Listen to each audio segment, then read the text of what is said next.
Hello everyone. Today we're talking about the prenatal epoch or the conception horoscope. Um, Now this horoscope is the flip side of the coin. It gives us more information about the life of the person. The birth horoscope only gives us about 50, sometimes 60% of the life, as sometimes the person experiences events or circumstances that are better explained in the epoch rather than the horoscope. So that's why it's important to have it rectified. It's important to work with both charts. In astrology, there are two defining moments: the moment of birth and the moment of conception. Okay, so now I'm just going to demonstrate an example with the horoscope of Jacqueline Kennedy.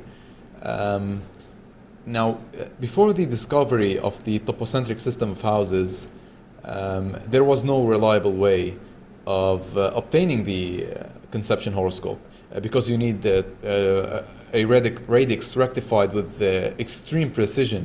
Um, uh, you need an error of minutes, but seconds in time, like plus minus 4 seconds in time. Okay, so there are a few rules we need to abide by in order to obtain the epoch. Well, what we need first is a rectified time to the second with topocentric primary directions. The second thing we need is the coordinates for the conception.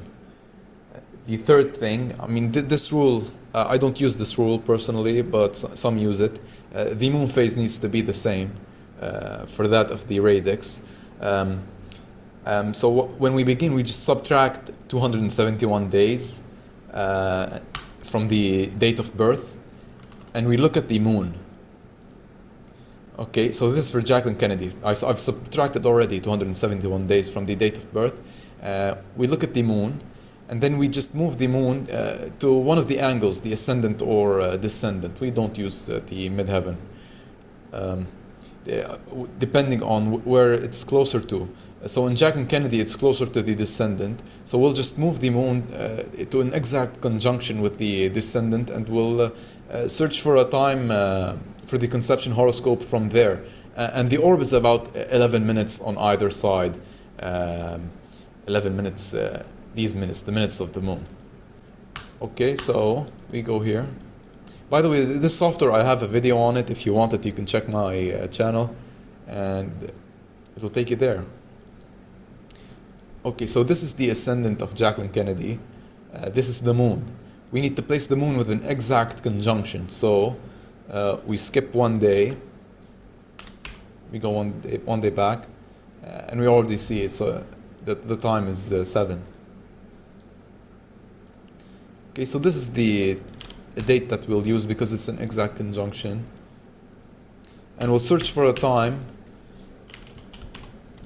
with 13 minutes difference. Okay, you can see the real time for her epoch is 1907:32. Okay, this is the epoch of Jacqueline Kennedy, and you can see her multiple abortions with the Mars in a damaged cosmic condition in conjunction with the 5th house, which is related to children. Something we do not easily see in her radix.